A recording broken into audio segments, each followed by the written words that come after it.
Even when you feel low, you can still go. Even when you feel slow, you can still go. Even when there's no hope, you can still go. I never answer to no, man, I still go. Go, go, go, go, go, go, go, go, go, go, go, go, yo, go, go, go. Hustle hard, hustle every single day. I'll be making moves till I'm buried in my grave. To the system, I don't wanna be a slave. I've been doing shit my way, or the highway. And in the driveway is a nice range. Cause I grind through the climb, I invite pain. You'll never hear me, bitch, nah, I don't complain. Just gotta flip the switch and you can go and obtain anything you want, anything you need. Your mind's got the key ingredient, it's belief. Bittersweet with the negativity, but I just slide right by that energy. Even when you feel low, you can still go. Even when you feel slow, you can still go. Even when there's no hope, you can still go. I never answer to no, man, I still go. Go, go. We are the nation of domination.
Welcome to another episode of Bird Gang Nation Sports Talk. I'm your host, Bird Gang 31. And today, Nation, we brought a very special guest. It's my boy Rio with the Commanders. How you doing today, Rio?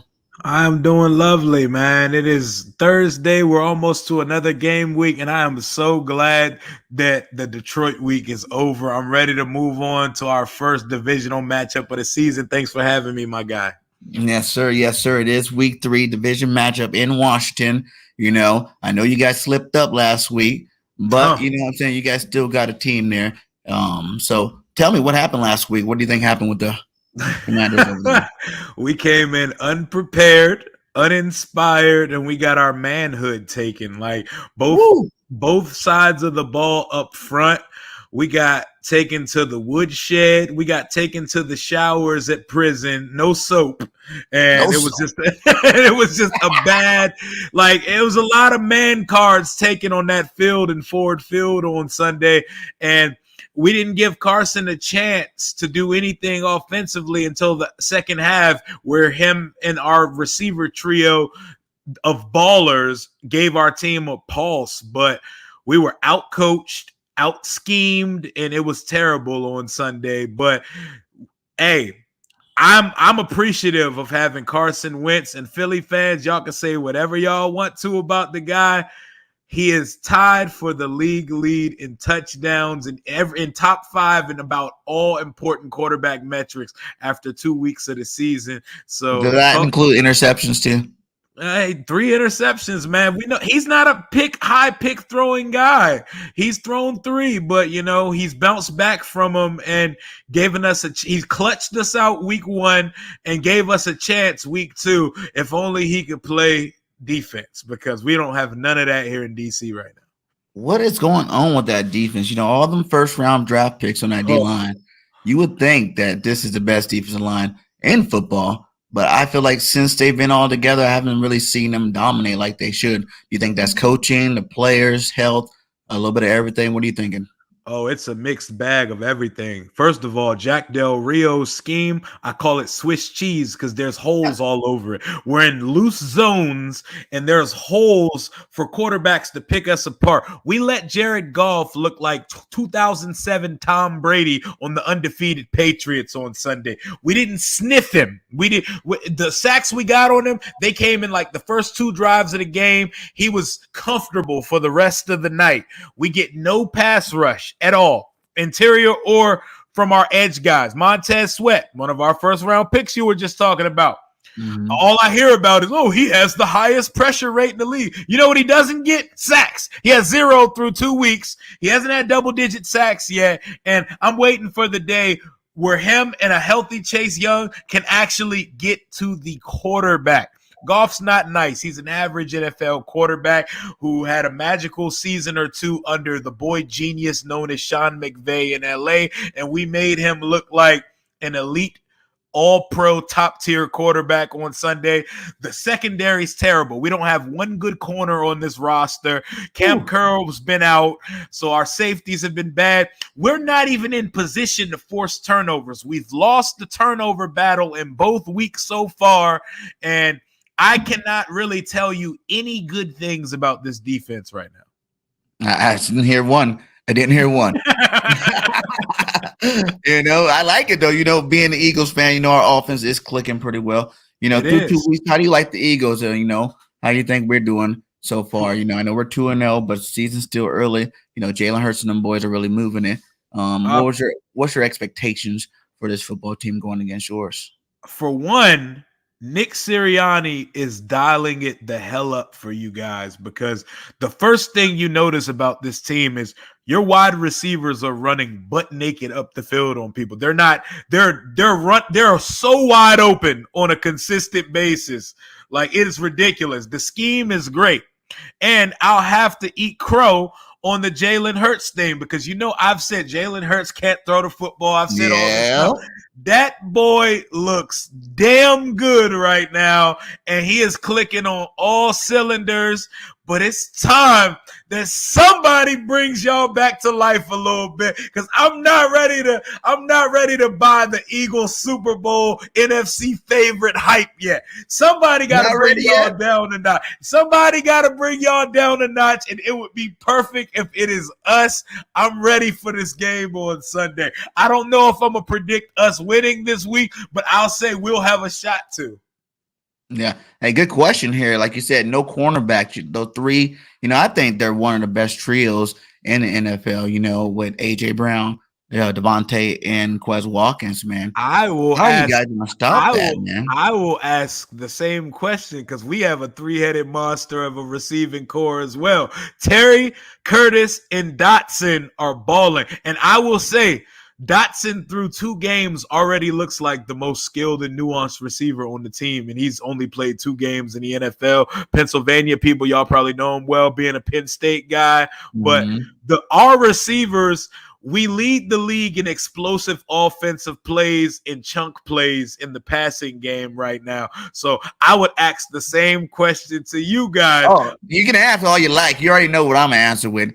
His name is Big Play Slay in the building. The best corner in the league right now. He can guard one of them. He can guard one of them, but there's 2 more waiting in the wings. Okay. Baby. Bradbury already got a pick 6 this year. Doing good. Probably the second best. Jahan Dotson about to put Bradbury.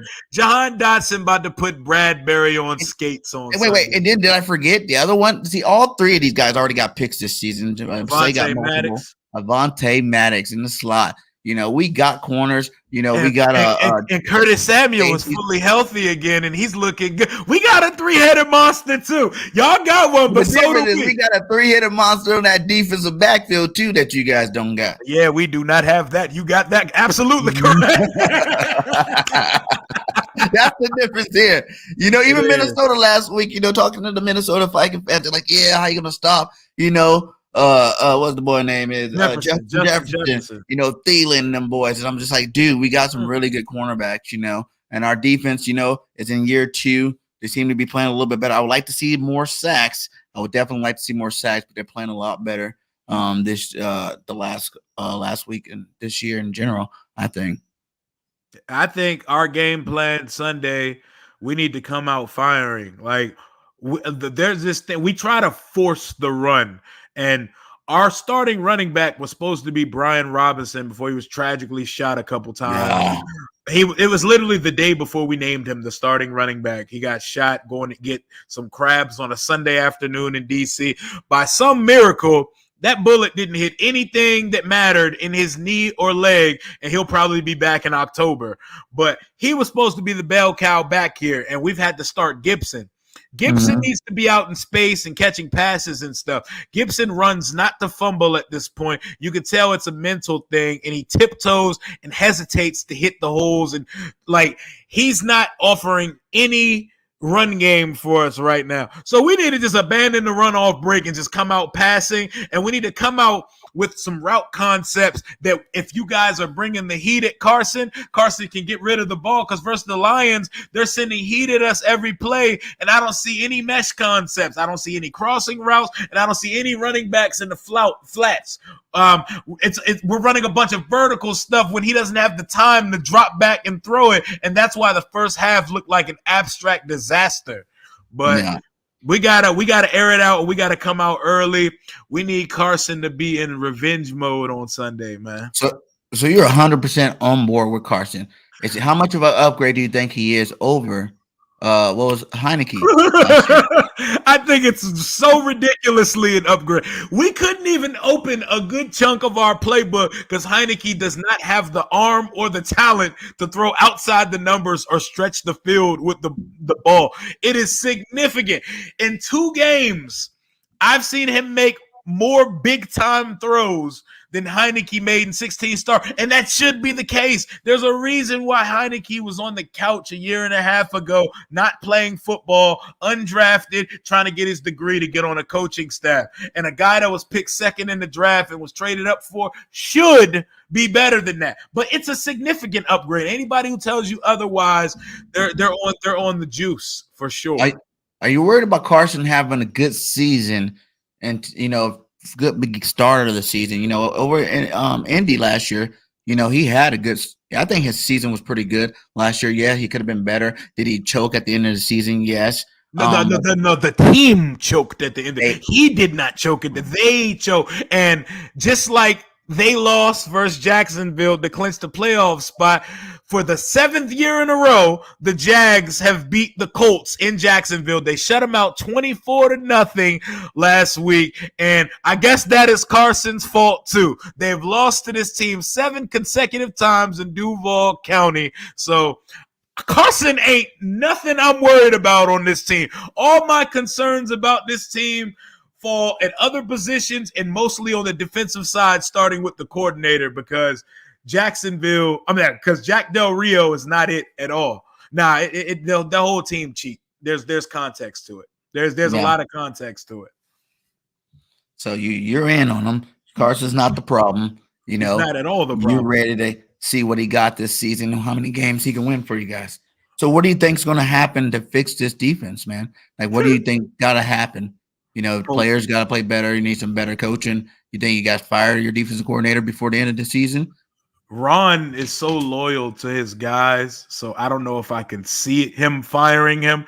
But if things continue to regress, he's going to have no choice to, or he's going to make Dan the Dweeb come down and do it for him, because Snyder's trying to let Ron be the coach-centric, I'm in charge of the franchise guy. But if the Eagles continue – if our defense continues to – since 2020 – this defense has progressively got worse and worse by the week, and Jack pulls a rabbit or two out of his hat once or twice a year, like the Tampa game last year, and that ends up saving his job. We need one of those type of performances on Sunday. We need, oh my goodness, oh wow, we're calling blitzes now. We're calling exotic blitzes. Our linebackers are in place. Our corners aren't 10 yards off the ball. We need consistent, schematic, and we need our communication on defense to finally be right. We're in year 3 of this regime, and our corners are still, our secondary in general, they're still consistently having miscommunication and lapses in coverage, leading to wide open guys all the time. What are three players that the Eagles, as Eagles fans, that no one's really talking about, do you think we need to watch out for coming into this game this week? One, y'all should already know this guy because he went to Penn State, Jahan Dotson. Jahan Dotson leads all rookie receivers after 2 weeks with 3 touchdowns. The boy's hands are sponges, and go ahead and think taking Terry out the game means we don't have firepower, because Curtis and Jahan are absolutely going crazy right now. 2 other players, let me think. If we can get him back this week, because he's been inactive the first 2 weeks of the season, our rookie tight end out of Nevada, our 5th-round draft pick, Cole Turner. Cole Turner got all the number 1 reps in training camp for the first 3 weeks while Logan Thomas was nursing his ACL tear, and then he hurt his hamstring, and we haven't seen him since. Cole Turner would be my number 2. He's a stretch the field, move tight end kind of guy, high points the football well, catches everything. If he's out there, that's definitely a guy y'all need to look out for. Number 3, I'm going to try my best to pick a defensive player. Let's hear it. You ain't got no defense, no player, no love. Okay. Cam Curl. Cam Curl is back this week. Cam Curl's our best player in our secondary. He missed weeks 1 and 2 with a broken thumb. I guess Ron and them said, this week, throw a damn cast on it and get out on the field. He's like the only playmaker in our secondary. Despite the fact that he was a 7th-round pick a couple years ago, he's been nothing but a baller since he's got here. Cam Curl is the defensive player. You want to know why he's the defensive player I picked? Because we haven't seen him yet this year. Because everybody on the field, for the most part, only one we haven't seen yet. Exactly. You didn't even say that yet because you ain't seen him yet. Exactly. So I'm going Cam Curl, Cole Turner, and Jahan Dotson as my guys y'all need to watch. Dotson, that boy is different. It won't take long for him to be like a co-number 1 receiver on this team, because it already feels that way. Let's go to the opposite. 3 players you're really watching out for on the Eagles team that you're worried about. Devontae Smith terrifies me, because it's obvious to pick A.J. Brown, so I'm not going to pick that. That's the obvious. That's the layup answer. Devontae Smith is like a route technician, and he's shifty.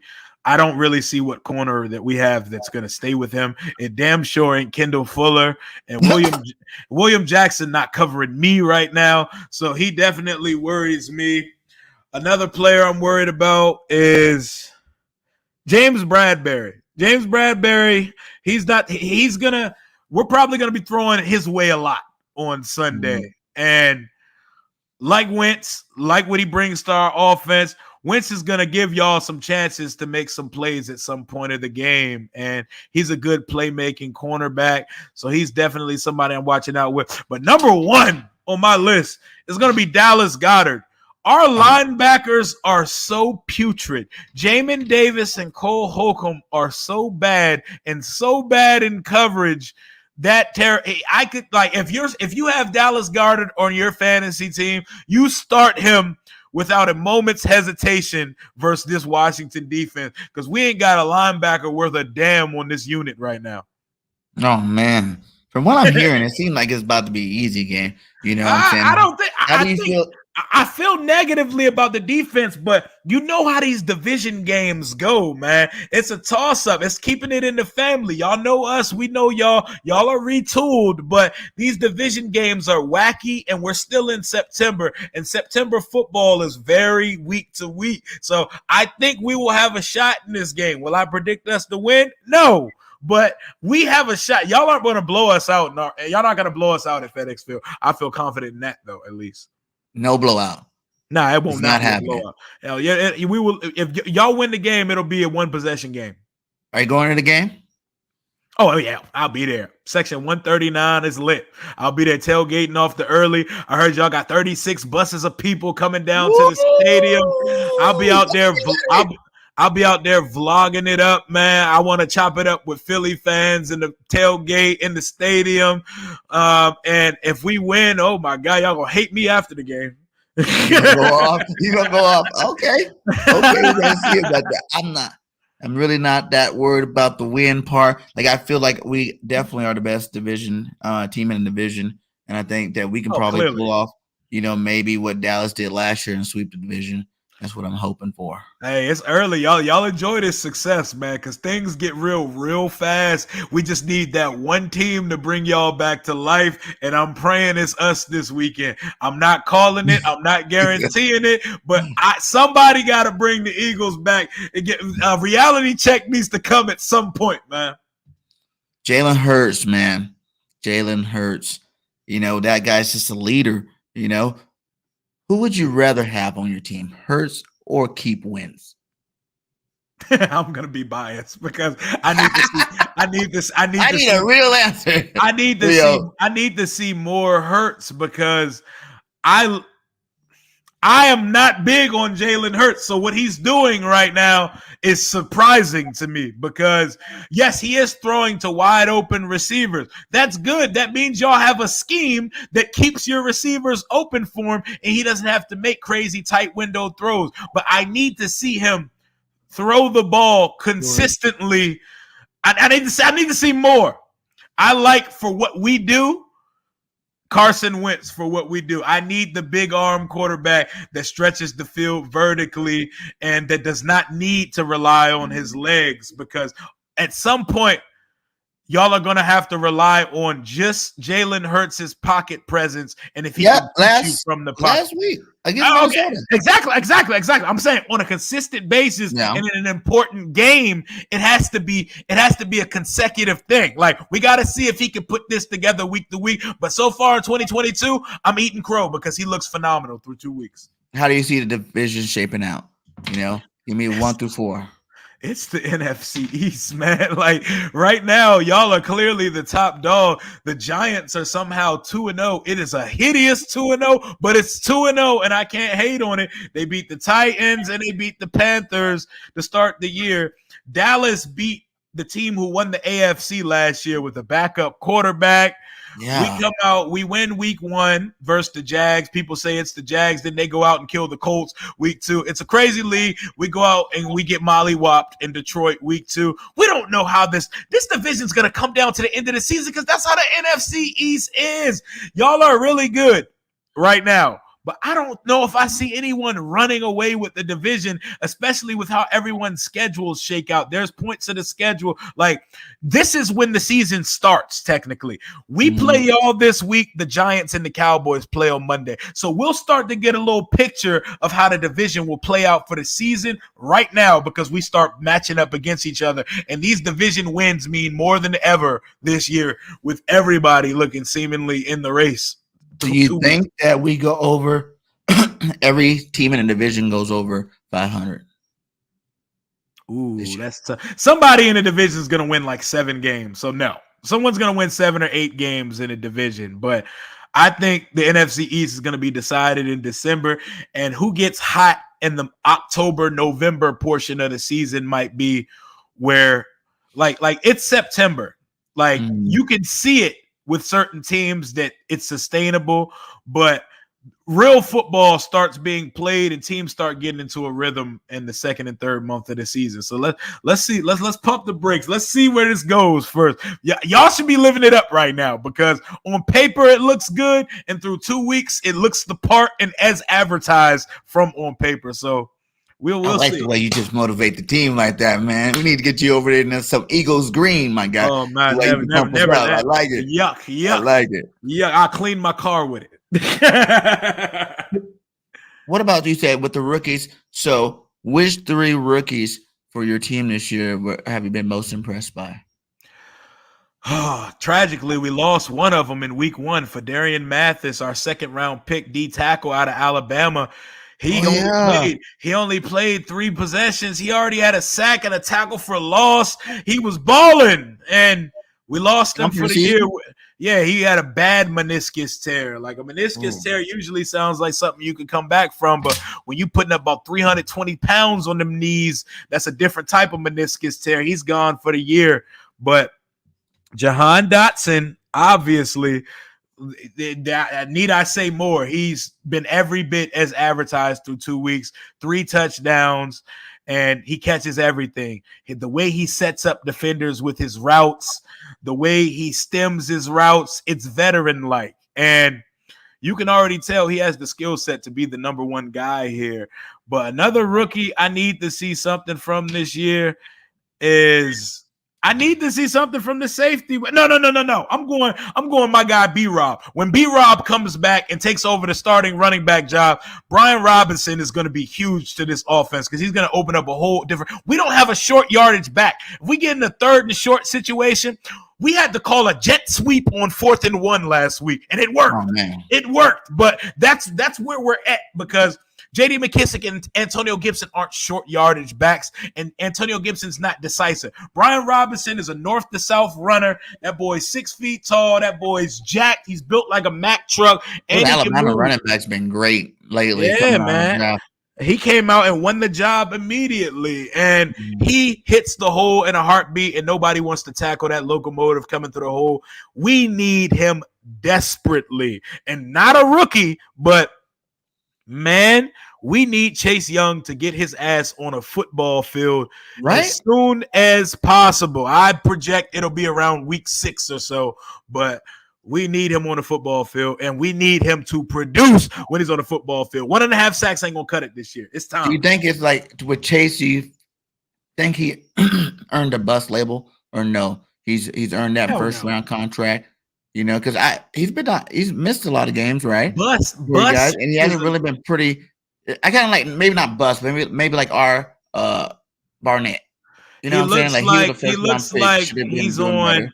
He looks like, if I was to be perfectly honest, he's on the trajectory to peak as a Jadeveon Clowney type player, meaning he didn't live up to expectations, but he's a good football player. But I need more than that because we took him with the 2nd pick of the draft in a year where Herbert and now Tua were both sitting there, and that is never going to sit right with me if he's just a regular player that can max at 6 or 7 sacks in a season.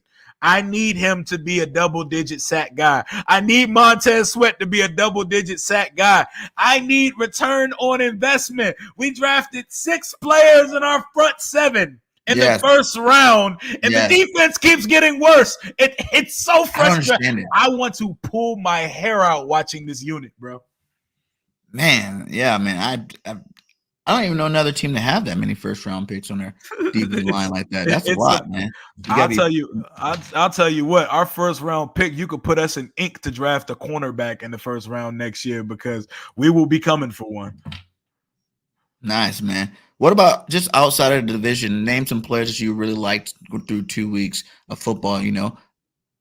Oh, my wide receiver, another guy from this rookie class, George Pickens out of Pittsburgh. If he had a better quarterback throwing him the ball, he would do nothing. He had a crazy one-hand catch already tonight where the guy was holding his hand and he still got it. I love to see what George Pickens is doing. Man, what Kyler did in the second half versus the Raiders looked like 04 Michael Vick Madden. I've never seen anything like it. The Raiders have absolutely blown it 2 weeks in a row. I don't know what's going on in Vegas. Carr is targeting Devontae Adams far too much. He's looking at him every play of the game. But Kyler Murray's another guy I got my eye on. And I hate to say this because he's on our rival. He's on the Dallas Cowboys. Oh, man. I know where you're going with this one. Micah Parsons is a generationally elite football player, and it's undeniable. I don't care who you like. He is phenomenal. He's only a part-time edge rusher, and he is 10 times better than everything we put on the edge here, and we have 2 first-round picks there. It's very frustrating. I hate that Dallas has him. I do hate that they got Michael Parsons, man. I hate him because he's so good. So good. He can change a game in seconds, man. He literally won that Bengals game by himself last week. Yeah, man. He's a beast, man. I kind of wish we got him, man. That was messed up. I wanted him to fall so bad, man. What would be a play that you wish you had that could have changed this team around in the draft that you didn't draft this year? Yeah. Shit. I wish we took Nakobe Dean at this point.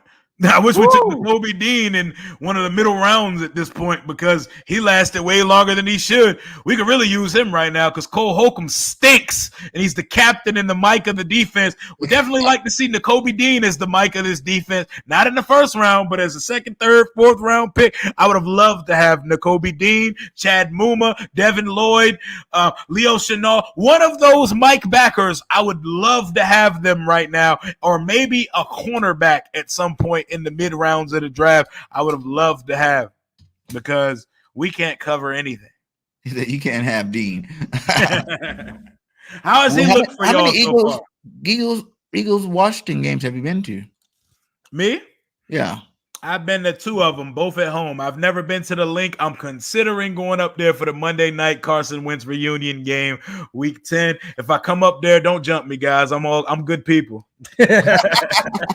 And who won both games you went to?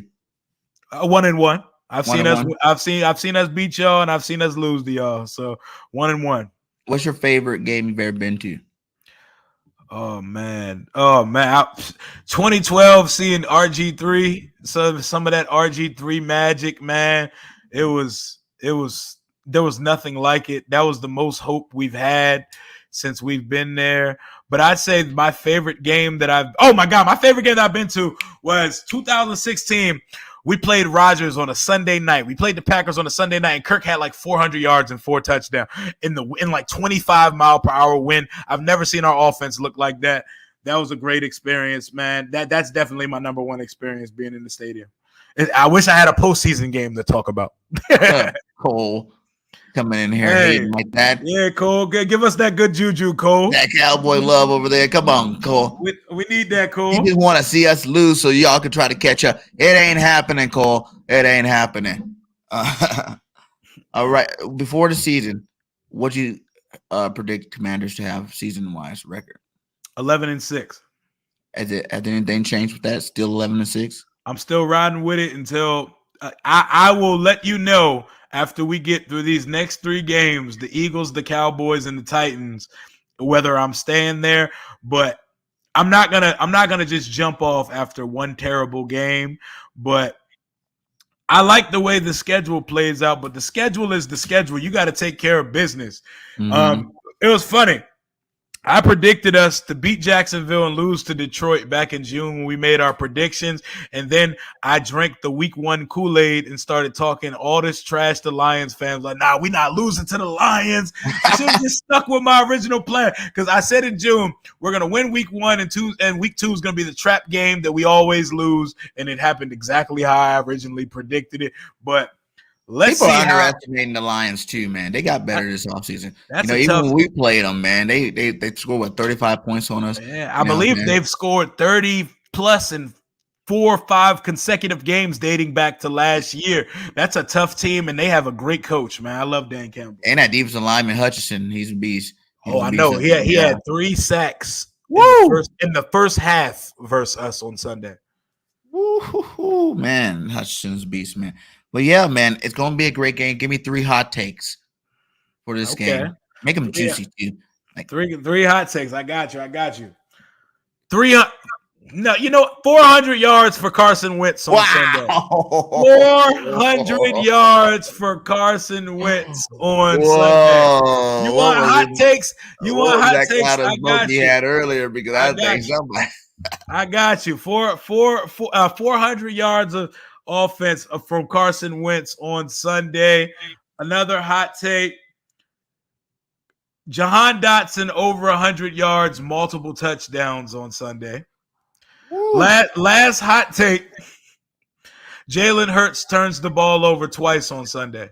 Oh, wow. Yeah. And that shouldn't be a hot take because that's normal stuff. Jalen doesn't turn the ball over. But a quarterback turning it over twice is a normal occurrence in the NFL game. But this defense forcing 2 turnovers, that's as hot as a take can get. Okay, I'm gonna give you 3 for my Eagles. One, Jalen Hurts will have his first 400-yard passing game. You know what I'm saying? He's going to have his first 400-yard passing game against the Commanders. No one's going to be able to guard Devontae, Quez, nobody. It's going to be touchdown. 2 would be Carson Wentz doesn't break 250.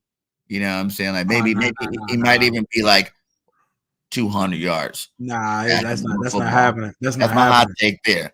And then Big Play Slay would have another pick. So that'd be 3 weeks in a row. I ain't mad at that one.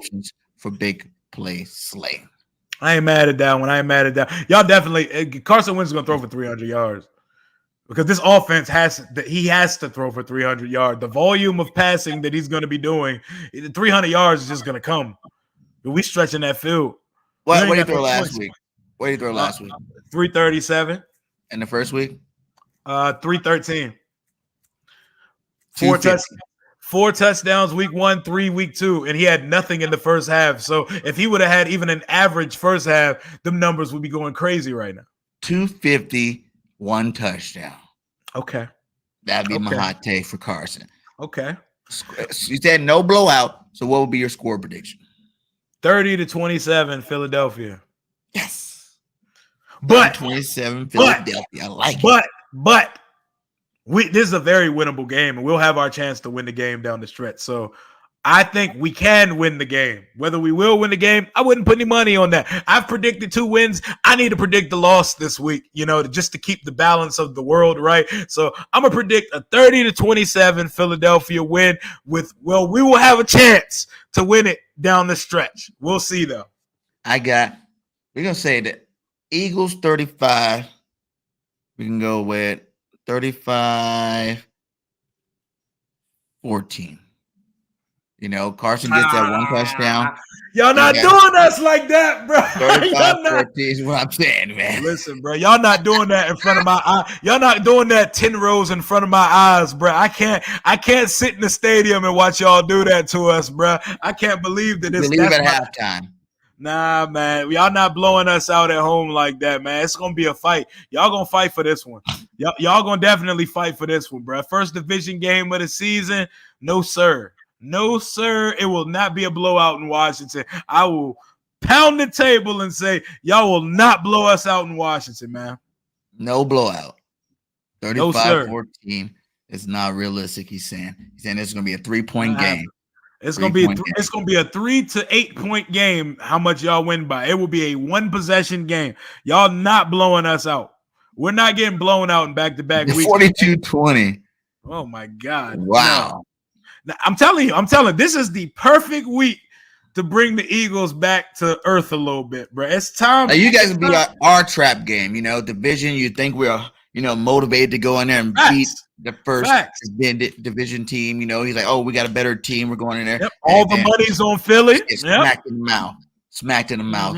Carson, I do worry because, Eagle, you guys had a lot of previous Eagles on your team. You know what I'm saying? When Deshaun came around, he used to blow us out. You know what I'm saying? McNabb had good games against us. You know what I'm saying? So the list of ex-Eagles playing us has always been strong for, how good they actually done against and Terry always gets busy versus y'all. Yeah. So I'm really worried. That this could be that game where Carson does, look like the Carson in 17 and try to light us up there. But I don't know. I still feel comfortable. Like I said, I don't really feel like our schedule breaks down to where I really feel like we could beat every team on the schedule. That's just my feeling in terms of being like the paper champs, being like having so much talent, so much depth. I really feel that we can do whatever we want. It's up to us to lose these football games or win these football games. So I would like to see Miles Sanders get up this week. You know what I'm saying? I want to see him break 100. Yeah, my man said Carson's going to throw at least 1 left-handed pass. Please don't wish that evil on that. He ain't done that. He ain't done it yet. I don't want to see it. He threw like 6 left-handed passes last year, and they were all god-awful. Horrible. He's going to be running for his life, man. I'm Fletcher Cox, Davis, Hargraves, all them boys going to be coming after Carson. Y'all got to cover us, too. Just don't forget that, though. Y'all got to cover us, too. We're going to see. It's going to be a great game, man. Hey, thanks, Rio, for stopping by. Go ahead and let everybody know where they can find you at, my brother. Exactly. Rio Robinson on YouTube. I host a show called Rambling with Rio. It's all social media platforms at Rio_Robinson91. We just hit 5,000 subscribers on the YouTube channel. The channel is going up. We invite fans of all teams. Come over. We have a good time. I keep it raw. I keep the language colorful, and we keep it unfiltered and fun on the channel. Shout out to Mitch Kofsky. I'll be going on with him tomorrow to preview the game. And Saturday afternoon at 2 p.m., me and Lord Brunson will be doing a live game preview Saturday, 2 p.m. And I'll also be seeing him and all the guys at the stadium. I'll have a good vlog of the sights and sounds from the tailgate and from the game on Sunday at FedEx Field. Thank you for having me on, big guy. Hey, thank you, man. And like I said, we do cover all teams over here too. You know what I'm saying? I am an Eagles content creator, but I do love talking football. And I love talking football with even division rivals. You know, anybody in the NFL, anybody that love football. You know, it's in my blood. I played it. I love it. So fly, Eagles, fly. And until next time, we out. Hail to the commander.